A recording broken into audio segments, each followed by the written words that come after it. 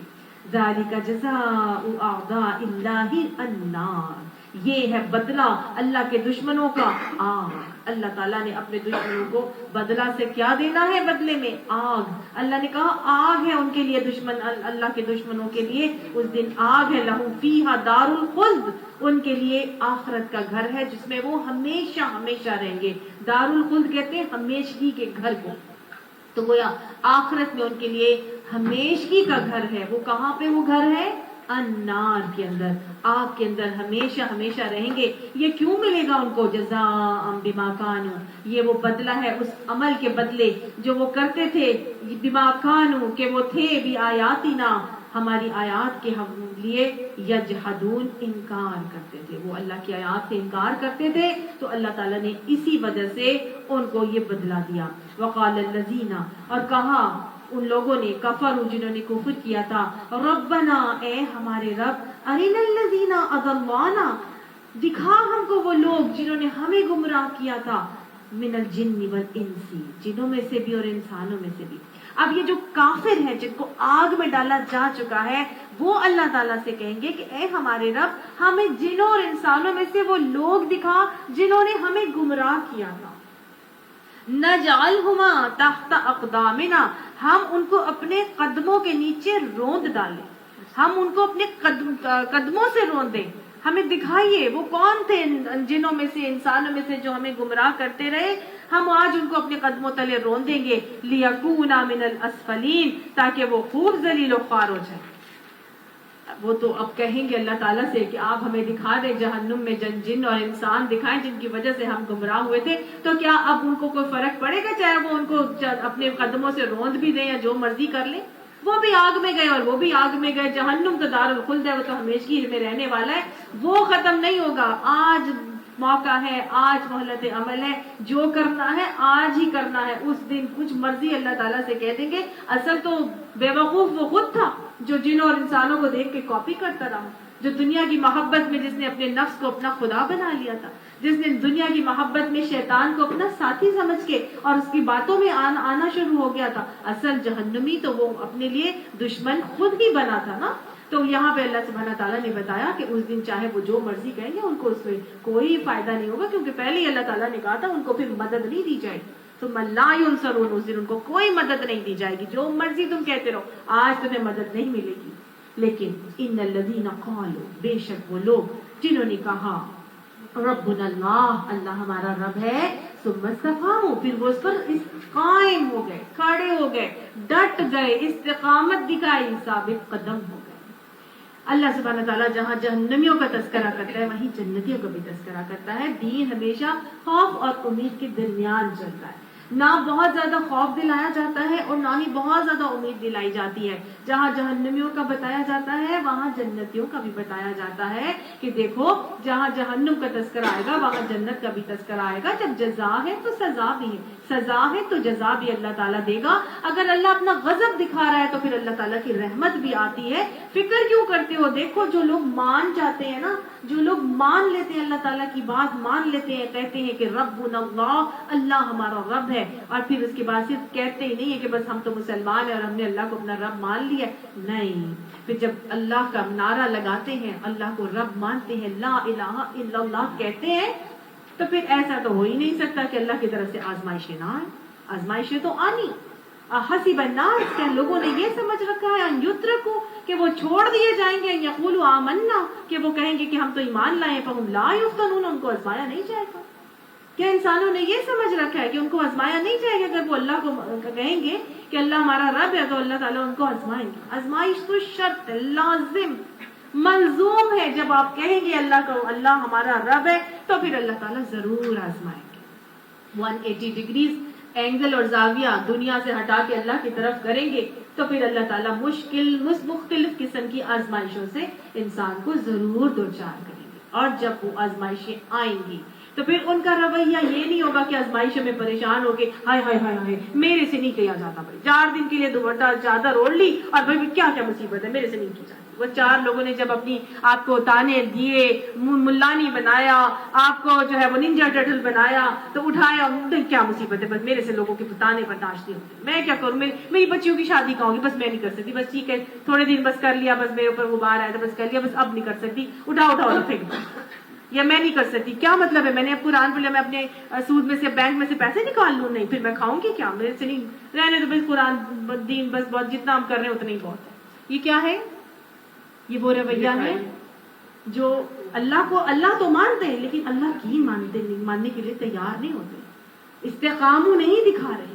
اللہ تعالیٰ ان لوگوں کی بات کر رہا ہے جو کہتے ہیں کہ ربنا اللہ ثم استقاموا، اب تم نے اللہ کو اپنا رب مان لیا ہے، اللہ کی ماننے کا عہد کر لیا ہے، تو جتنی مشکلات آئیں، جتنی پریشانیاں آئیں، جتنے نکو بنائے جاؤ، جتنی جو ہے وہ لوگوں کی حسد کا شکار ہو، لوگوں کے تانوں تشنوں کا شکار ہو، لوگ ماریں گے پیٹیں گے، تمہیں نکو بنا کے تمہیں نکال دیں گے، تمہاری دوستیاں ختم ہو جائیں گی، تمہیں اپنے اندر سے اپنی برادری سے جو ہے وہ آؤٹ کاسٹ کر دیں گے، سب کچھ تمہارے لیے کر لیں گے، لیکن تم اگر اللہ کو مان کے اللہ کی ماننے کا دعویٰ کر رہے ہو اور تم اس پہ استقامت دکھا رہے ہو، تو پھر دیکھو تمہارے لیے آگے کیا ہے۔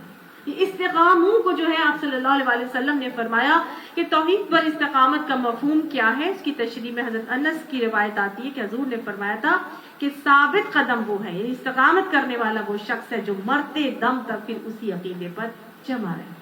وَلَا تَمُوتُنَّ إِلَّا وَأَنْتُمْ مُسْلِمُونَ، چاہے موت بھی آ جائے نا تمہیں اس حالت میں کہ تم نے اللہ ہی کی مان کے چلنی ہے، اللہ ہی کو خوش کر کے چلنا ہے، لوگ کرتے ہیں تو کرتے رہے، کوئی بات نہیں، زیادہ کیا ہوگا، میں مر ہی جاؤں گا نا، میری موت ہی آ جائے گی نا، اور کیا ہو جائے گا۔ لیکن وہ کیا کرتے ہیں، مرتے دم تک اسی عقیدے پر قائم رہتے ہیں اور اللہ ہی کو مان کے، اللہ کو ایک مان کے، توحید کے عقیدے پر مان کے اسی پر رہتے ہیں، چاہے دنیا میں لاکھ اس کے اوپر جادو ٹونے ہو رہے ہیں، مشکلات کا شکار ہے، اس کی بیٹی کی شادی نہیں ہو رہی، اس کے کاروبار نہیں چل رہے، اس کے مشکلات آ رہی ہیں، ہر قسم کی مشکلات آ رہی ہیں، لیکن پھر وہ کیا کر رہا ہے، اللہ کی بات کو ایمان کے پکڑ کے بیٹھا ہوا ہے اور ٹھان کے چل رہا ہے۔ اللہ سبحانہ تعالیٰ یہ چاہے اس کو اس میں موت بھی آ جائے، وہ غلط عمل نہیں کرے گا کہ بھئی جا رہی ہوں عاملوں کے پاس جاؤ، مجھے کچھ وظیفے بتا دو، چلو جی تم کو کاٹ کر دو، دیکھو میرے اوپر کسی نے کوئی جادو ٹونا تو نہیں کر دیا، ہاں تم اس کو ایک حصار بنا کے تم بھی اس کو ایسے کر دو، میں ایسے کر دوں، اور وہ سمجھ آ گئی نا، وہ کیا کر رہے، اپنے عقیدے پر ڈٹا ہوا ہے۔ خلفائے راشدین میں سے بھی ہر خلیفہ نے اپنا اس کا ایک بیان کیا ہے اور طریقہ بتایا ہے۔ حضرت ابو بکر صدیق اس کی تشریح ایسے فرماتے ہیں کہ پھر جب اس نے استقامو کہا تو پھر اللہ کے ساتھ کسی کو شریک نہیں کیا اور اس کے سوا کسی دوسرے معبود کی طرف توجہ بھی نہ کی، ٹھیک ہے۔ حضرت عمر فرماتے ہیں کہ اس نے ایک مرتبہ انہوں نے کہا، خدا کی قسم استقامت اختیار کرنے والے وہ ہیں جو اللہ کی اطاعت پر مضبوطی کے ساتھ قائم ہو گئے ہیں، لومڑیوں کی طرح ادھر سے ادھر اور ادھر سے ادھر دوڑتے نہیں پھرتے۔ سمجھ آ گئی آپ کو، مکاری سے کبھی ادھر مان لیا کبھی اس کی کر لی، آج ایسے ہو رہا ہے تو میں یہ کر لیتی ہوں، سمجھ آئی، لومڑیوں کی طرح ادھر ادھر نہیں جا رہے، اللہ کو مانا ہے، اللہ ہی کرے گا، اللہ علیم ہے، خبیر ہے، ودود ہے، حکیم ہے، اس کے ہر فیصلے میں میرے لیے حکمت ہے۔ مشکلات آ رہی ہیں تو کیا ہو گیا، اگر اس کی راہ میں جان بھی چلی گئی تو جان دی ہوئی اسی کی تھی، حق تو یہ ہے حق ادا نہ ہوا، اس سے زیادہ اور کیا ہو سکتا ہے، اللہ تعالیٰ ہمارے لیے جان لے لے اپنی راہ میں، اس سے بڑھ کر اور خوش نصیبی کوئی نہیں، تو وہ ادھر ادھر لومڑیوں کی طرح بھاگ کے کبھی ادھر ادھر نہیں ہوتا۔ حضرت عثمان فرماتے ہیں کہ وہ اپنے عمل کو اللہ کے لیے خالص کر لے، یعنی اس کا ہر کام کس کے لیے ہو، اللہ کے، استقامو، اب دوسرے کو خوش نہیں کر رہا، اللہ ہی کو مان کے، اللہ کی مان کے جم کیا ہے، اللہ ہی کے لیے خالص کر کے کر رہا ہے۔ اب یہ نہیں ہے کہ چلو یہ بھی کر لیتی ہوں اس سے میرا میاں خوش ہو جائے گا، چلو یہ کر لیتی ہوں چلو میری دوست خوش ہو جائے گی، چلو میری کالج کے لوگ خوش ہو جائیں گے، نہیں، کیا ہے، اس پہ جمع ہوا ہے اور اپنے عمل کو اللہ کے لیے خالص کر کے کر، اللہ دیکھ رہے، اللہ خوش ہوگا، مجھے اس سے کوئی فرق نہیں پڑتا، میں شادی پر اگر پورا عبایا پہن کے بھی جاؤں گی، کرنے دو جس کو جو باتیں کرتے، میرا اللہ تو خوش ہے نا، میں نے تو اپنے عمل کو اللہ کے لیے کرنا ہے۔ حضرت علی فرماتے ہیں کہ اللہ کے عائد کردہ فرائض فرما برداری کے ساتھ ادا کرتا رہے، یعنی فرائض میں کوتاہی نہیں ہونی ہے، جو فرائض ہیں، فرائض کیا ہیں ہمارے، جو ڈوز ہیں، جو قرآن کے ڈوز ہیں وہ ہمارے لیے فرض ہے، ساری چیزیں قرآن کے ڈوز ہمارے لیے فرض ہے، تو فرائض کو ادا کرتا رہے اور فرائض میں ہر چیز آ جاتی ہے. ایک تو وہ فرائض ہیں جو کہ ارکان کے حوالے سے ہیں، نماز، روزہ، زکوٰۃ، حج، اور دوسرے فرائض کیا ہیں؟ والدین کی فرما برداری، شوہر کی اطاعت گزاری، یہ سب چیزیں بھی تو فرائض ہی ہے نا. اولاد کی ساری معاملات کرنا، یہ سب بھی والدین کا فرض ہے. تو یہ سب چیزیں پڑوسیوں کا فرض، وہ جو سارے حقوق العباد کے حوالے سے، خدمت خلق کے حوالے سے، یہ سب بھی تو فرائض ہے. تو فرائض کو فرما برداری کے ساتھ ادا کرتا رہے. یہ سب 4 چیزیں آتی ہیں استقاموں کے اندر. جب وہ کرتے ہیں توحید کو جمنے کے بعد اللہ کی اطاعت پر ڈٹا رہتا ہے، اپنے عمل کو اللہ کے لیے خالص کر دیتا ہے، توحید پر راسخ رہتا ہے، کسی کو معبود نہیں بناتا، اور اپنے فرائض کو فرما برداری کے ساتھ ادا کرتا رہتا ہے. تو پھر یہ لوگ کون ہوتے ہیں؟ استقامو کرنے والے ہوتے ہیں. اللہ کو اللہ مان کر، رب مان کر اس پہ جم جاتے ہیں. پھر اللہ سبحانہ تعالیٰ کیا کرتا ہے ایسے شخص کے ساتھ؟ تتنزل علیہم الملائکہ، اللہ تعالیٰ ان کے اوپر فرشتے نازل کرتے ہیں. یہ وہ لوگ ہوتے ہیں مشکلات میں، پریشانیوں میں گھبراتے نہیں ہیں، پھر صبر سے جمے رہتے ہیں، ڈٹے رہتے ہیں. ان کو معلوم ہے کہ اب اللہ سبحانہ تعالیٰ نے یہ مشکل ڈالی ہے تو پھر کیا ہوگا. دیکھیں اللہ تعالیٰ ہر طرح سے آزماتے ہیں نا، کچھ دے کر آزماتے ہیں، کچھ لے کر، کچھ نہ دے کر، اور کچھ نہ دینے کے بعد دے کر، اور کچھ دینے کے بعد لے کر. اب جب اللہ تعالیٰ نے ان تمام کی تمام چیزوں سے آزمایا تو آزمانے کے بعد اب صبر کیا ہوتا ہے کہ اپنے آپ کو ایسی ساری سچویشنز میں گھبراہٹ، پریشانی، ٹینشن، سراسیمگی سے روکے رکھنا اور اللہ کی اطاعت پر جمے رہنا، ڈٹے رہنا. وہ جمے رہتے ہیں، ڈٹے رہتے ہیں، پریشان ہو کے ہائے ہائے ہائے یہ ہے یا وہ کر کے چھوڑ نہیں دیتے. وہ اپنا کام استقامت سے کرتے رہتے ہیں. جب وہ استقامت سے اپنے کام کرتے رہتے ہیں تو اللہ سبحانہ تعالیٰ ان کے لیے فرشتے نازل کرتے ہیں. یہ اللہ کا وعدہ ہے. ہمیں تو نظر ہی نہیں آتے فرشتے. اللہ تعالیٰ کہاں سے نازل کرتے فرشتے؟ ہمیں تو نہیں نظر آتے. ہاں اللہ تعالیٰ نے فرشتے نازل کیے تھے. حضور صلی اللہ علیہ وسلم کے دور میں باقاعدہ طور پہ اتر کے آئے تھے اور انہوں نے جنگ بدر میں ان کے لیے جنگ میں کام کیا، لڑے، اور جنگ حنین میں لڑے، اللہ تعالیٰ کی مدد آئی. جنگ احد میں فرشتوں کو نازل کیا گیا. فرشتے اور بھی آئے تھے. حضرت اسید بن حضیر جب تلاوت کر رہے تھے قرآن پاک کی تو وہ فرشتے ان کی تلاوت سننے کے لیے اتر آئے تھے. وہ یاد ہے نا واقعہ آپ کو کہ وہ آپ صلی اللہ علیہ وسلم کو آ کے انہوں نے جب بتایا تو آپ نے کہا حضیر وہ فرشتے تھے جو تمہارا قرآن سننے کے لیے آئے تھے. اگر تم اپنی تلاوت جاری رکھتے تو ہم سب اپنی آنکھوں سے فرشتوں کو خود دیکھ لیتے. تو فرشتوں تو اترتے ہیں، اس وقت اترتے تھے. لیکن اب بھی کیا فرشتے اترتے ہیں؟ قرآن تو رہتی دنیا تک کے لیے آیا نا. ہم نے تو نہیں دیکھا کہ فرشتے اترتے ہیں. تو کیسے اترتے ہیں فرشتے؟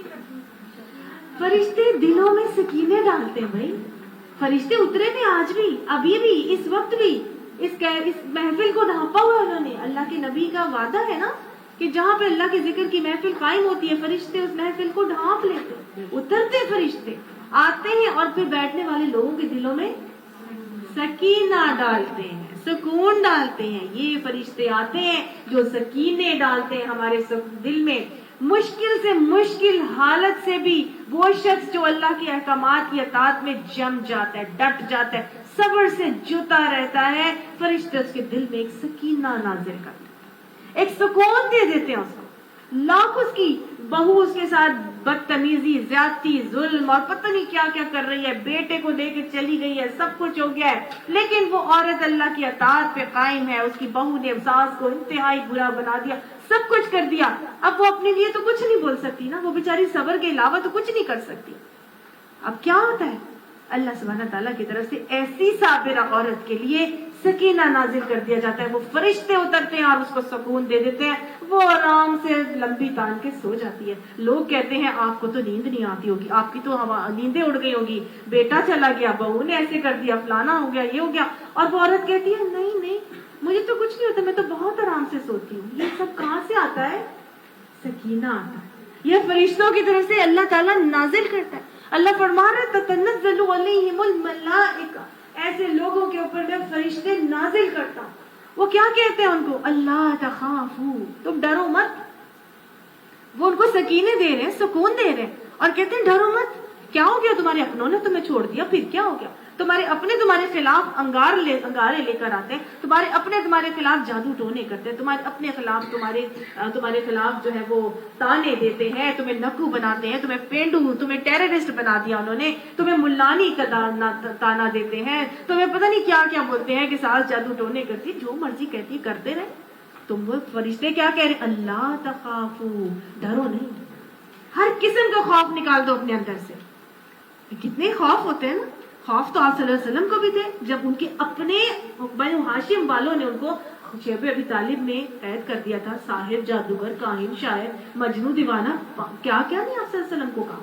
حضرت ابراہیم علیہ السلام کو کوئی کم خوف ہوگا جب ان کے اپنے آ کے ان کے لیے اللہ جلانے کے لیے لکڑیاں لا لا کے ڈال کے جمع کر رہے تھے، تو کیا ان کو دکھ اور غم نہیں آیا ہوگا؟ آیا ہوگا نا. لیکن کہاں سے سکینے آئے تھے ان کو؟ یہ کہاں سے جمے رہنے کے معاملات ہو رہے تھے؟ کیونکہ ان کے دلوں میں فرشتے سکینے ڈال رہے تھے. اگر آپ اللہ کے راستے پہ چل رہے ہیں، آپ کو یقین ہے کہ آپ غلط نہیں ہیں اور آپ صحیح طریقے پر ہیں، تو جمے رہیے، ڈٹے رہیے. اللہ سبحانہ تعالیٰ سکینہ خود بخود دیتا ہے. اور فرشتے کہتے ہیں وَلَا تَحْزَنُوا، تم غم بھی نہ کرو بھائی، نہ تم خوف کرو، نہ تم کسی چیز کا غم کرو. وَأَبْشِرُوا بِالْجَنَّةِ، تمہارے لیے تو جنت کی خوشخبری ہے. اس صبر کے نتیجے میں اللہ تعالیٰ تمہیں کیا دے گا؟ جنت عطا فرمائے گا. یہ اللہ سبحانہ تعالیٰ کی طرف سے جنت کی خوشخبریاں دیتے ہیں، ان کے دلوں میں سکینے آتے ہیں ان کو. سمجھ آئی؟ تو دنیا میں جس مرضی مشکل سے وہ گزر جاتے ہیں، لیکن وہ اللہ کی اطاعت پر قائم رہتے ہیں، جمے رہتے ہیں، ڈٹے رہتے ہیں، تو پھر وہ فرشتے ان کو جنت کی خوشخبری دیتے ہیں. کون سی جنت؟ التی کنتم توعدون، اس جنت کی خوشخبری جس کا تم سے وعدہ کیا گیا. تم سے اللہ تعالیٰ نے وعدے کیے. اللہ نے جنت کیسی بنائی؟ جنت وہ جگہ جس کو نہ کسی آنکھ نے دیکھا، نہ کسی کان نے سنا، نہ کسی دل نے محسوس کیا، جہاں پر ایک کوڑا رکھنے کی جگہ دنیا و مافیا سے زیادہ خوبصورت اور حسین ہے.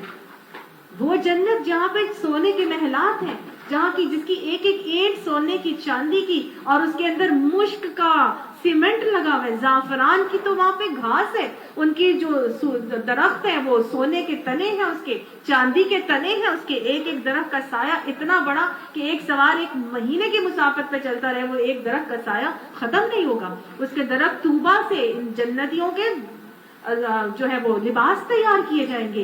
ایک ایک جنتی عورت ایک ایک وقت میں 70 لباس زیبتن کی ہوگی، اور اس کی لباسوں کے نیچے سے اس کی ہڈی کا اندر کا گودا بھی نظر آ رہا ہوگا. سبحان اللہ. ایسی جنت کے حریص تم دنیا کی چیزوں کے اوپر جا کے اپنی دلوں کو تکلیف پہنچاتے ہو اور پریشان ہوتے ہو یا اپنے ایمان کو خراب کرتے ہو. نہیں، تمہیں پریشان ہونے کی ضرورت نہیں ہے. تمہارے لیے تو اس جنت کا وعدہ اللہ تعالیٰ نے کر کے رکھا ہے. تم کیوں خوف کرتے ہو؟ نحن اولیاؤکم، ہم تمہارے دوست ہیں. ہم تمہارے دوست ہیں فی الحیات الدنیا و فی الآخرہ، اور ایسے دوست ہیں کہ دنیا میں بھی تمہارے دوست رہیں گے، آخرت تک تمہارے دوست رہیں گے. دنیا کی دوستیاں تو صرف ٹیمپرری ہوتی ہیں، چند سالوں کی، چند مہینوں کی ہوتی ہے. بہت سے بعد بھی ہو گیا تو بڑھاپے تک چل جاتی ہے. لیکن عام طور سے دنیا کی دوستیاں کس چیز پہ کی جاتی ہیں؟ یا تو آپ کی خوبصورتی کے ساتھ ہوتی ہیں، یا پھر آپ کے مال کو دیکھ کے کی جاتی ہیں، عہدہ، اقتدار، مرتبہ ہوتا ہے پھر کی جاتی ہیں. ہاں، کوئی بہت ہی زیادہ آپ کا دل سے دل کسی کا مل گیا تو شاید بچپن کی دوستیاں، بڑے ہو کے کوئی ادھر چلا گیا کوئی ادھر چلا گیا، وہ دوستیاں ختم ہو جاتی ہیں. نہیں تو بنتی ہیں تو انہی چیزوں پہ بنتی ہیں. لیکن بڑے خوش نصیب ہوتے ہیں جن کو بڑھاپے تک اپنی دوستیاں جو ہے وہ مل جاتی ہیں. بہرحال وہ دوست بھی کیا ہوتے ہیں؟ جب انسان کی موت آتی ہے، ملک الموت سے ٹاکرا ہوتا ہے، تو وہ دوست بھی جو ہوتا ہے نا، وہ جا کے قبرستان تک ہی چھوڑ کر آ سکتا ہے. اس کے بعد وہ جا نہیں سکتا آپ کے ساتھ. وہ مرنے والے کے ساتھ کوئی مرتا تو نہیں ہے نا. A friend in need is a friend indeed. اب تو زیادہ ضرورت تھی کہ میرے ساتھ میرا کوئی ساتھی ہوتا. وہ قبر کی تنہائیوں میں میرا کوئی ساتھی ہوتا. دنیا میں تو اور بھی بڑے سارے لوگ تھے، لیکن وہاں پہ نہ بھی میرا کوئی دوست مجھے ملتا تو بھی ٹھیک تھا. لیکن قبر کی تنہائیاں، اس کے اندر میرا کون ساتھی ہوگا؟ اب تو میں ایک ایسی جگہ پر جا رہی ہوں جہاں پہ ایسی دنیا ہے جہاں میں کسی کو نہیں جانتی. میں کسی کو نہیں جانتی. نفسا نفسی کا دور ہوگا. اور ہم کسی ایسے ملک میں چلے جائیں جہاں ہم کسی کو بھی نہیں جانتے ہوتے، اور وہاں کوئی ہمیں اپنا ساتھی نظر آ جائے، پاکستانی کوئی اردو اسپیکنگ بندہ مل جائے، تو ہم کتنا خوش ہوتے ہیں اس کو دیکھ کر. صرف ایسے کسی یورپین کنٹری میں جائیں اور وہاں پہ آپ کو کوئی اسکارف والی یا کوئی داڑھی والا شخص اور السلام علیکم کہتے ہیں، ہم تو اسی بھی خوش ہو جاتے ہیں کہ مسلمان ہے نا. تو یہ تو دنیا کی دوستیاں تو بس یہیں تک ہی رہنی ہے، اور آپ کو انہی پہ اتنی خوشی ہوتی ہے. تو اب تو ایسی جگہ پہ جا رہے ہیں جہاں پہ کسی ساتھی کی بہت شدید ضرورت ہے. اب یہ فرشتے صحیح معنوں میں اپنی دوستی نبھاتے ہیں اور وہ کہتے ہیں نحن اولیاؤکم فی الحیات الدنیا و فی الآخرہ، ہم تمہارے دنیا میں بھی دوست ہیں